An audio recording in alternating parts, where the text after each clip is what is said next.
Salut les devins, c'est Saikyu. À nouveau par le biais du youtubeur anglophone James Hanson, on a pu avoir une information majeure concernant l'avenir de Bleach. Cette information a été transférée par le club Outside, donc fan club de Tite Kubo, fan club qui est payant pour pouvoir poser des questions et obtenir des réponses de la part de l'auteur en personne de Bleach vis-à-vis de la question que vous auriez à lui poser. Tout se passe bien sûr en japonais, donc ça rend les choses un petit peu compliquées en comptant le fait que le prix pour accéder à ce club est assez élevé.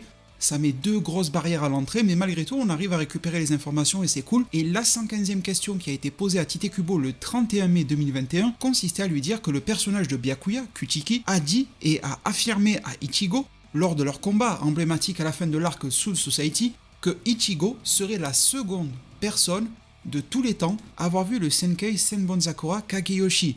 C'est considéré comme la vraie forme de Senbonzakura Kageyoshi, donc du Zanpakuto et du Bankai de Byakuya, et il est vrai que l'on n'a jamais su qui était la première personne avant Ichigo à l'avoir vu. Alors du coup, c'est cette question-là qu'a posé l'utilisateur, le fan justement dans ce fan club de Tite Kubo, en lui disant mais alors qui était la première personne? Et la réponse de Tite Kubo a de quoi nous mettre en alerte, car il répond cette question ne sera pas répondue ici.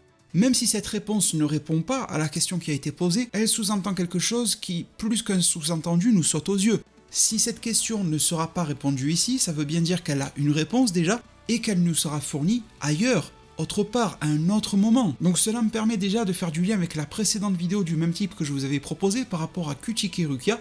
Je vous mets le lien en description si vous l'avez raté. On comprenait aussi grâce à la réponse de Tite Kubo qu'un mystère autour de Rukia serait révélé, peut-être autour de sa double origine, quelque chose comme ça. Maintenant, on apprend que la première personne ayant vu la vraie forme du Zanpakuto et du Bankai de Byakuya ne sera pas une question qui sera répondue ici dans le fan club, mais alors ça veut bien dire par extension qu'elle sera répondue ailleurs. Ça permet d'ouvrir énormément de portes, parce qu'on sait que les romans Bleach vont sûrement recevoir des suites, peut-être une autre dilogie, une autre trilogie, allez savoir, mais surtout on sait que l'anime Bleach va revenir, on le pressent fortement pour 2022, en tout cas il a été annoncé officiellement, on espère avoir un trailer pour ce retour de l'anime en 2021, cette année. Normalement cet anime est censé uniquement adapter la guerre sanglante de 1000 ans, mais il est très possible et probable même que des extensions à cette histoire-là nous soient proposées, que des flashbacks y soient insérés qui n'étaient pas originellement dans le manga pour venir développer, et que tous ces ajouts puissent provenir en fait de l'écriture directement de la plume de Monsieur Tite Kubo qui a voulu donner plus de bagou à la fin de son manga,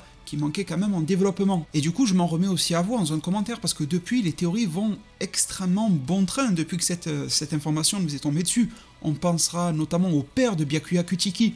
On a eu que quelques visuels, un ou deux visuels de sa part, il ressemble énormément d'ailleurs à Byakuya, ou en tout cas c'est plutôt l'inverse, c'est Byakuya qui lui ressemble énormément. Dans la vidéo que je vous avais proposée sur l'histoire de Ginrei Kuchiki, le grand-père de Byakuya, vous avez vu à quel point il était puissant, mais aussi important dans la Soul Society, et vous avez vu qu'il a passé le relais directement en tant que leader du clan Kuchiki, non pas à son fils, mais à son petit-fils, Byakuya. Il y a peut-être quelque chose qui se trame autour du père de Byakuya, dont l'histoire est restée dans l'ombre tout ce temps, et donc la première fois où Byakuya a dû utiliser la vraie forme de son Bankai est peut-être liée à la disparition morbide de son paternel.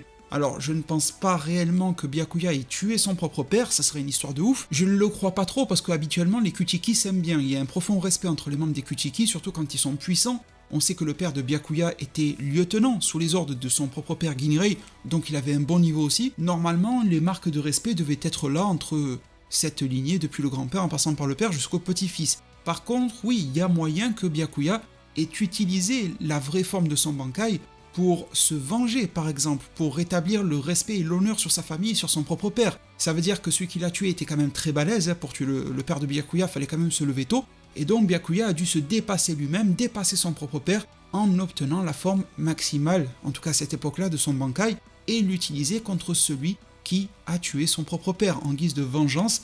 Et vous savez que dans les familles nobles, il y a toujours une notion d'honneur aussi à rétablir. Enfin bon, il y a beaucoup de ramifications que l'on peut entrevoir, avec aussi la fameuse histoire du mystère autour du passé de Rukia, ça a l'air super intéressant, peut-être même que les deux sont liés entre Byakuya et Rukia. En tout cas, je suis extrêmement curieux et je garde un œil sur tout ça, je vous tiens informé dès que l'on a des nouvelles, que ça soit par rapport au tour de l'anime, par rapport à ces histoires mystérieuses, sur l'évolution des romans, peut-être un nouveau roman, ce genre de choses. En tout cas, je vous remercie énormément du fond du cœur. Bientôt sur la chaîne sera le retour également de mes vidéos d'analyse et d'histoire autour des personnages, comme je l'ai fait sur Ginrei, sur White, sur le Bankai de Hirako Shinji et j'en passe. Ça va revenir, en tout cas j'espère que vous serez là au rendez-vous. N'hésitez pas à me le faire savoir en mettant un maximum de pouces bleus, en vous abonnant et en activant la cloche pour ne pas rater les prochains contenus. Prenez tous extrêmement bien soin de votre futur, et à plus pour de prochains arts divinatoires.